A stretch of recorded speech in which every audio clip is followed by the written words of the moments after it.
right. Hello and welcome to another one of our live Facebook series around May being Mental Health Awareness Month. And today in this interview, we're going to be talking about the power of breath. And I know that all the interviews are 30 minutes, but this is really one of those interviews that we could probably talk about for hours because it's Natalie and I both have a real passion for this particular topic. So I'm more than thrilled. I am so happy to have Natalie here today, and thank you so much for taking the time.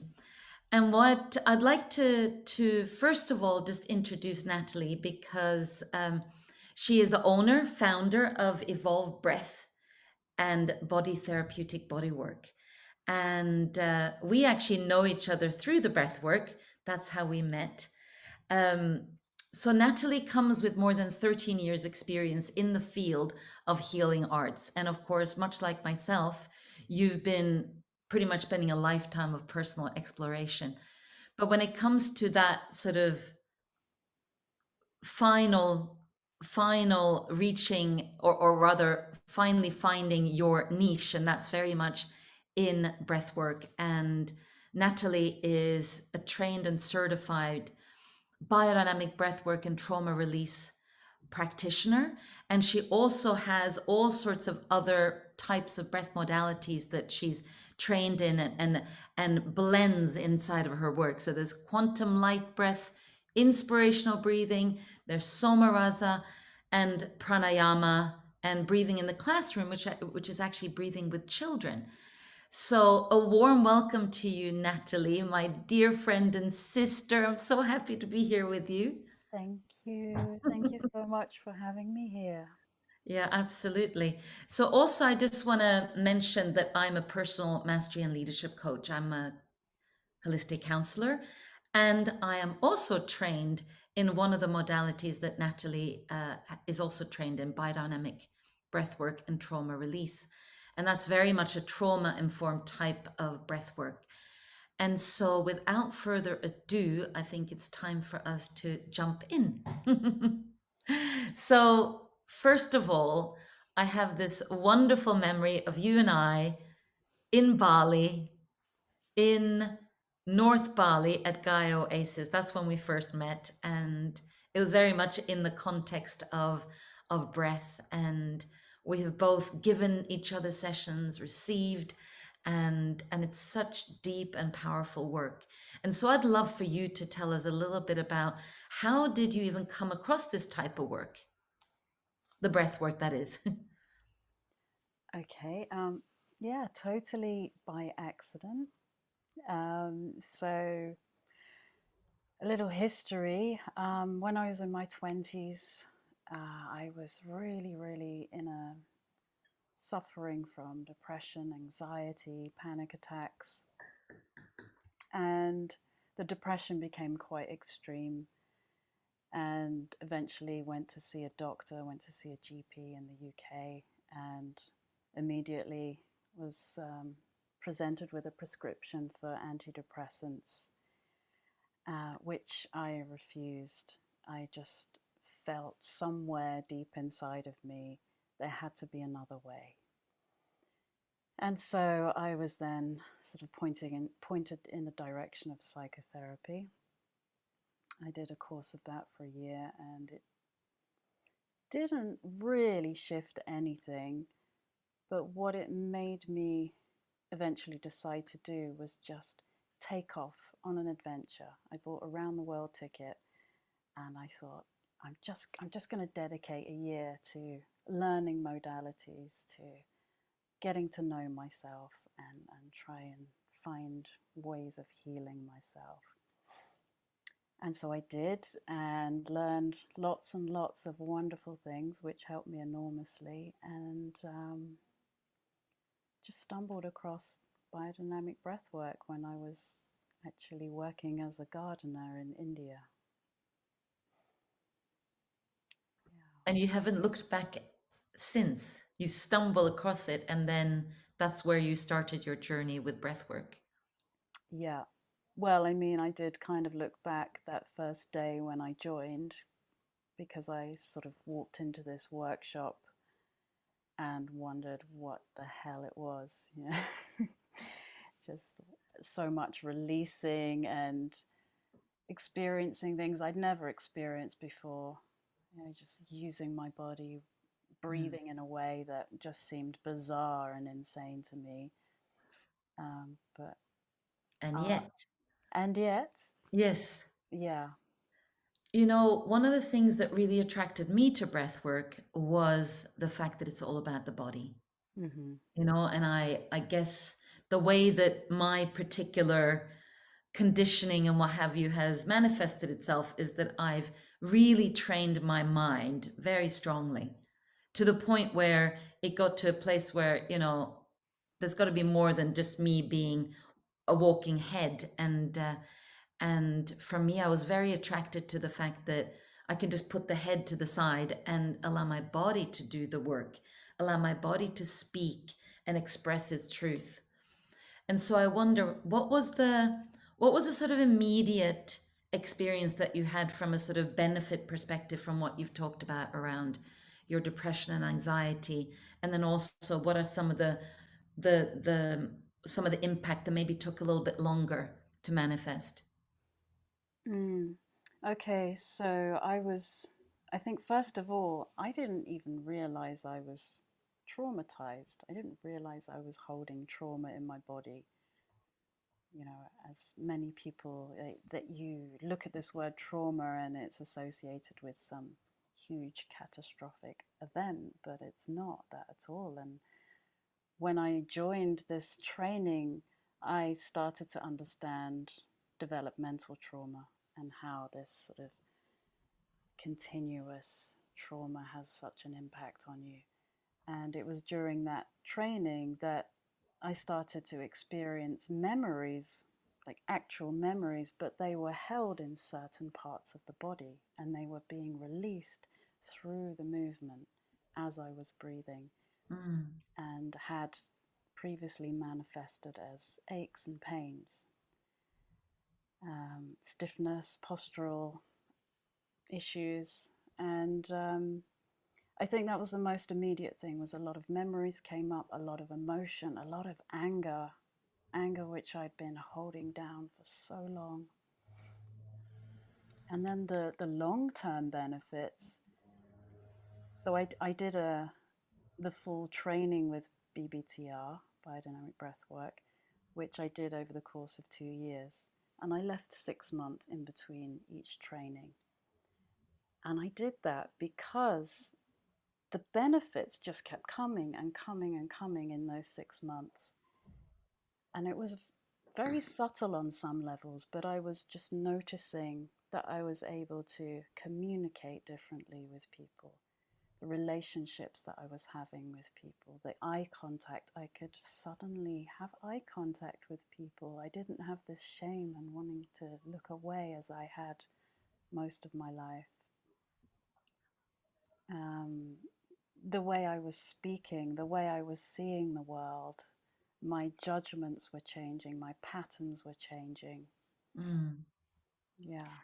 And so you've mentioned trauma, and and out of all the various breath modalities that you've trained in or used, biodynamic breath is trauma informed.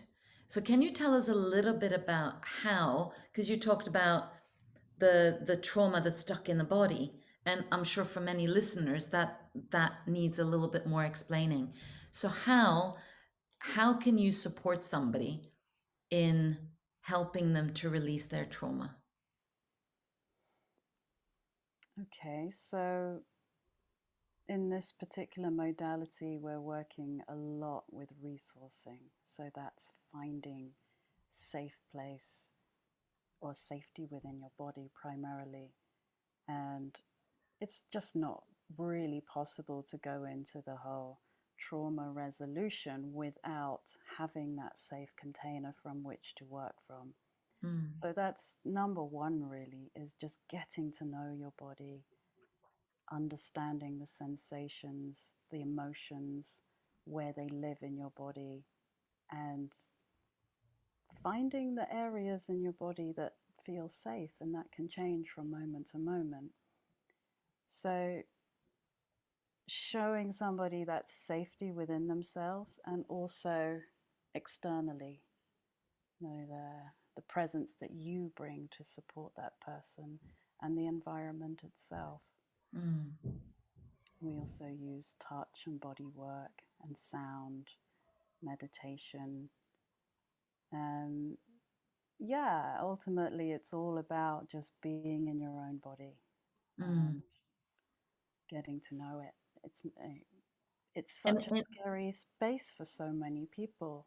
and also brand new for a lot of people, Absolutely. because again, most of us aren't necessarily familiar with connecting with the body. That's not what we're taught in this particular society, that the body has so much wisdom and so many answers if you actually listen. And so to start fine tuning into those, the language of the senses, the felt senses, for many it's like, well, I don't feel anything.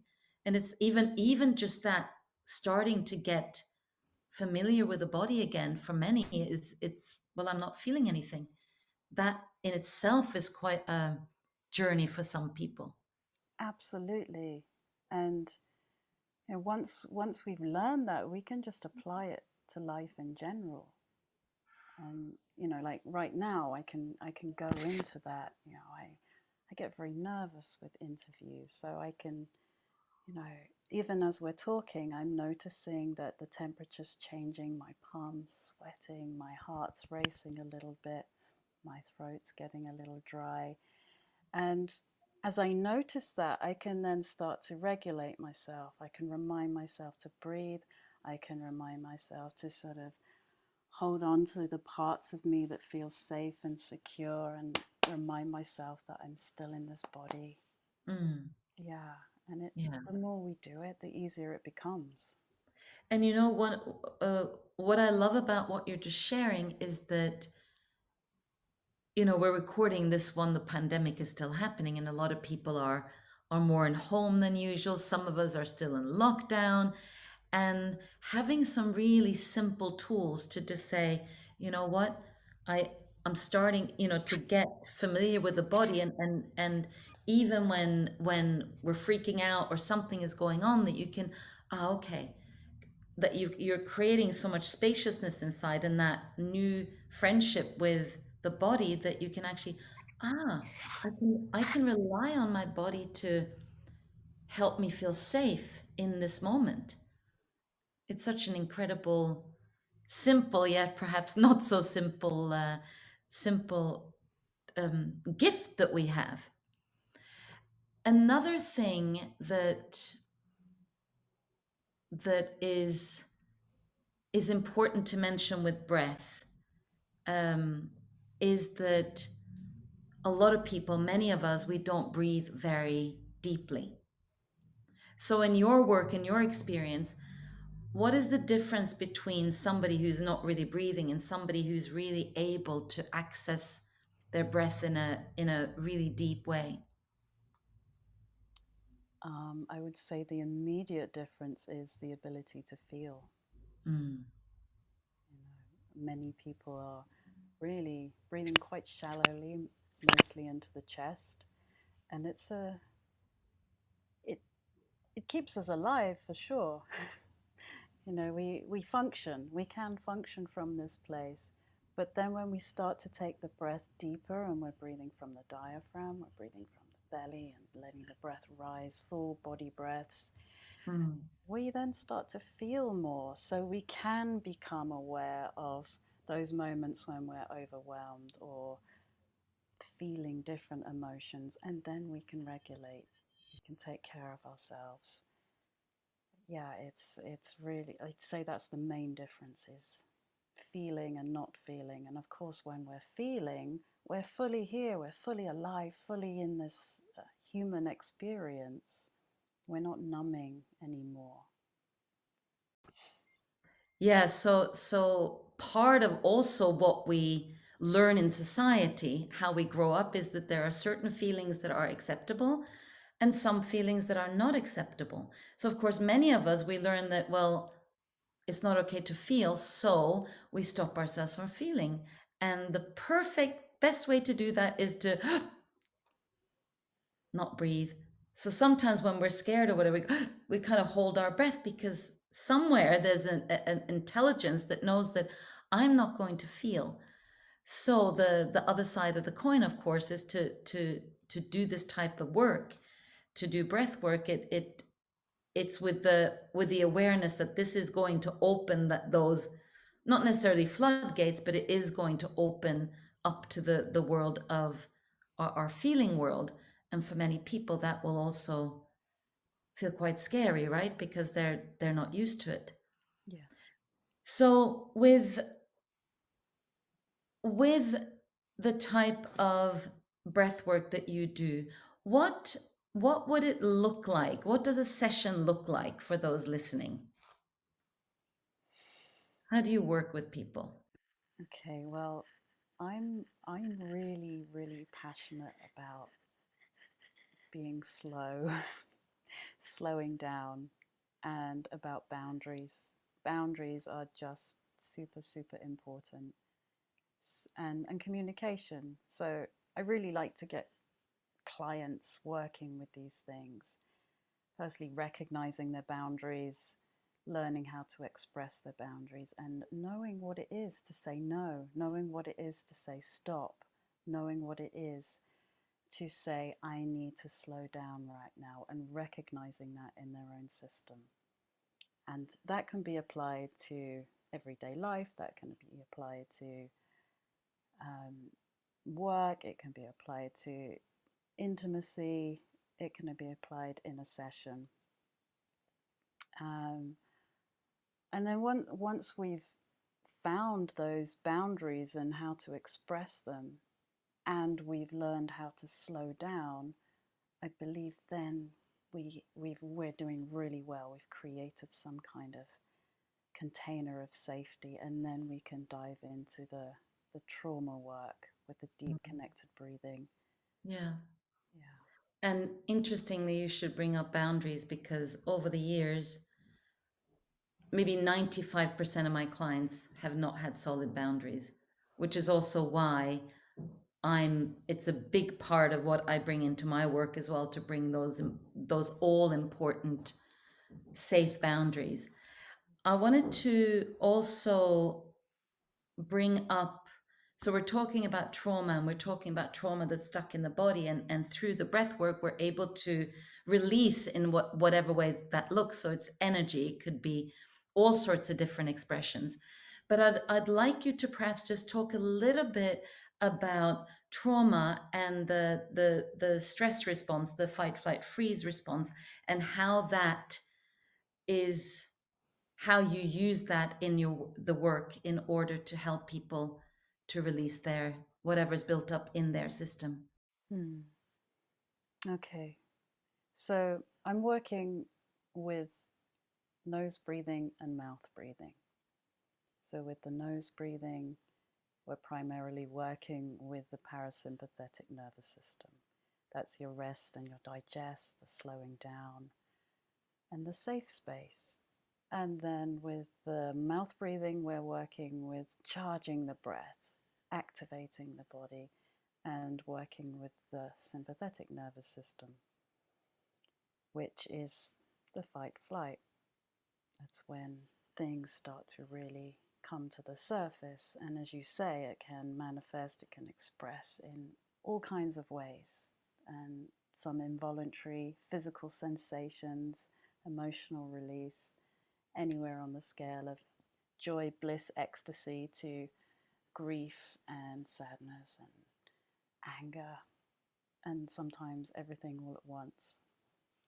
So I'm working in this way where I'm showing people how to use the nervous system and take that away with them so they can apply it in daily life to both calm the system and also release that built up whatever they've accumulated within a week, a month, or, particularly during this pandemic, there's a lot of holding on, a lot of anxiety, a lot of fear. So just to be given that opportunity to be in a space to let that move through, create some internal space, and then have these other tools of the nose breathing to just, yeah, find peace, get some sleep, get some rest. And relax in your system, Mm. because like even just when you're talking, I can just kind of feel the residue of this kind of tension that you're talking about just from being in lockdown, right? But also the when we do experience a trauma, be it developmental trauma or be it more like a big T trauma where you have a very severe experience of some sort of abuse or a car accident and things like that, we're not able to complete that cycle of fight, flight, freeze. Mm-hmm. The because often we just kind of freeze up. And I wonder if you could just talk a little bit about how your work or our work in biodynamic breath, how that can support us in kind of completing what happened maybe many years ago, but you're still that stress is still in the body or the trauma is still in the body. Yeah, sure. So, yes, as you said, there may have been experiences in life, events where we needed to run, we needed to respond in a running, in a fight, in a flight. And yet, because of conditioning or circumstances, appropriateness, or time, we weren't able to complete that response. We weren't able to shake when we needed to shake when we had that accident. We weren't able to cry and grieve when we needed to. So during the breath session, when we're activating the fight or flight response with the conscious connected breathing, these moments often seem to find their completion.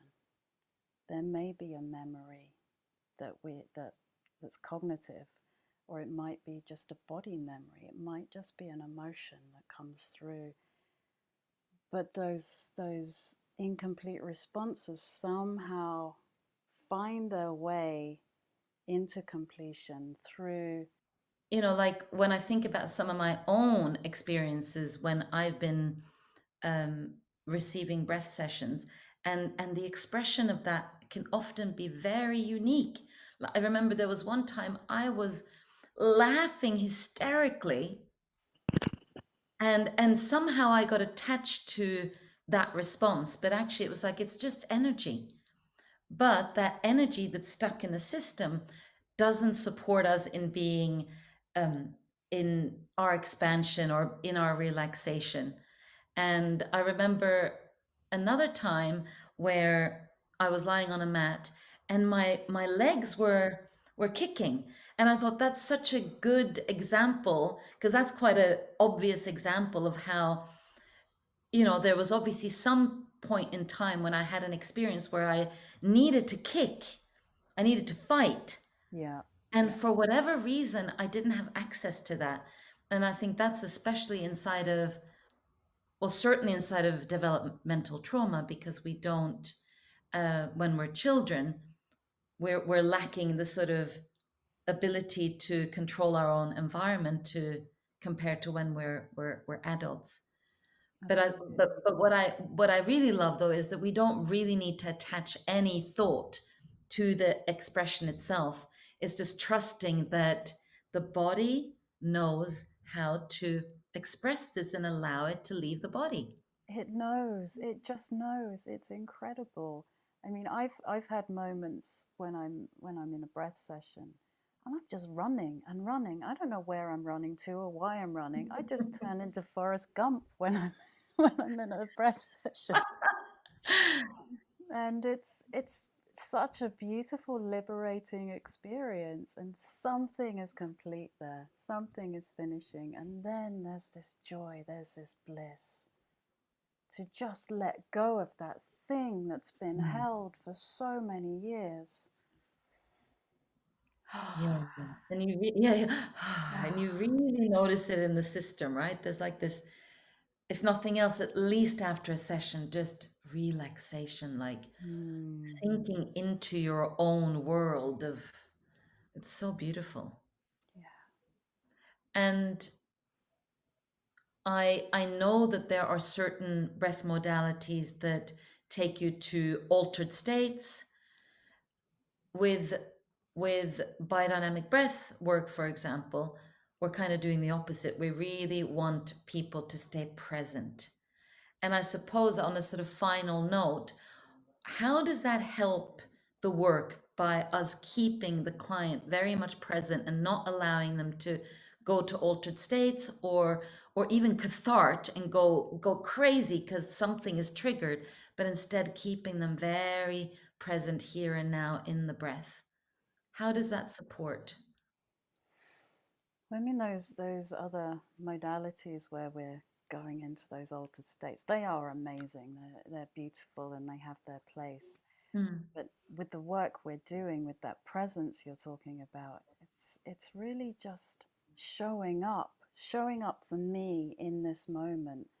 You know, we spend our lives escaping, departing, neglecting, you know, that we've got work, we've got families, we're constantly looking at devices, watching Netflix, we're always checking out and finding any way that we can not to be here now with this sensation, with this feeling. And in that session, in that hour and a half session, it's just an opportunity and full permission to be present with everything that's right here in this moment. And my goodness, the body just is, it's like, yes, finally, I've been yearning for this my whole life. And the communion that happens with mind, body, spirit in that space is phenomenal.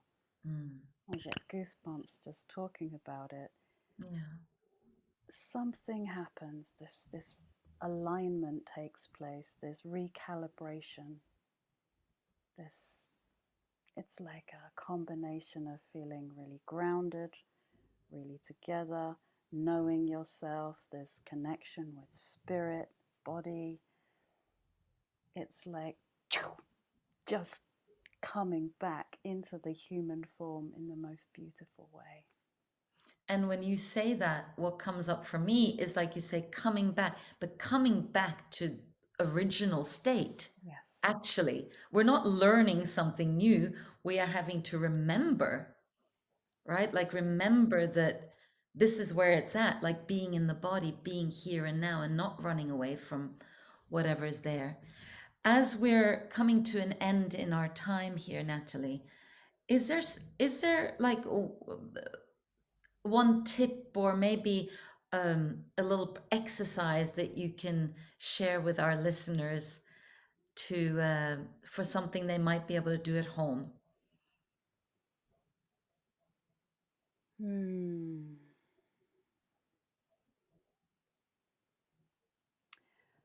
Okay, so I really like the quick coherence technique from the Heart Map Institute. It's one I can just bring out for myself whenever I need it anywhere. And so basically, coming to your heart center and just bringing your full presence, your full awareness to your heart center. And imagine something that makes you feel good, something that makes you feel really, really good, like a memory, a person, a A pet, a puppy, place, a a puppy, goat. a goat, a puppy for you and a goat for me. And you just stay with that, really let it be there. Because we know, right? We know that thoughts have a direct impact on the body. And, you know, if we're thinking worrying thoughts, we're thinking unpleasant thoughts, we notice that sensations and responses happen in the body. So the same happens when we're thinking about great stuff, beautiful things. So just holding this thought, and then we're breathing into that place for a count of, I like to do 4, but you can do 6, and you're inhaling through the nose for a count of 6, and exhaling through the nose for a count of 6. And you continue like this. So in for 6, out for 6, in for 6, out for 6. And we are creating internal coherence. And when I'm still thinking about. internal coherence happens, external coherence just seems to follow. Mm, Yeah, it's a really nice one. You can just do 10 rounds of that whenever you're feeling a little stressed. to, yeah, wonderful. Thank you. Well, like I said at the beginning, we could talk about this for a really long time, but our 30-minute mark is complete. And I just want to thank you. It's such important work. And even if people listening to this interview, all they're doing is starting to become more aware of their breathing patterns, even if they just realize that, wow, I'm not breathing so deeply, that's already such an incredible insight, because with that, so much more becomes available. Yeah. So, yeah, beautiful. So, thank you so much for being here with us. I'm sure there's so many women that needed to hear this today. So, it's been wonderful. Thank So, you. I am the person that's thanking you for all the listeners. And yeah, it's just beautiful to have you here. And with that, we are complete. Mwah. Thank you, Prana. Thank you, everybody. Thank you, Natalie.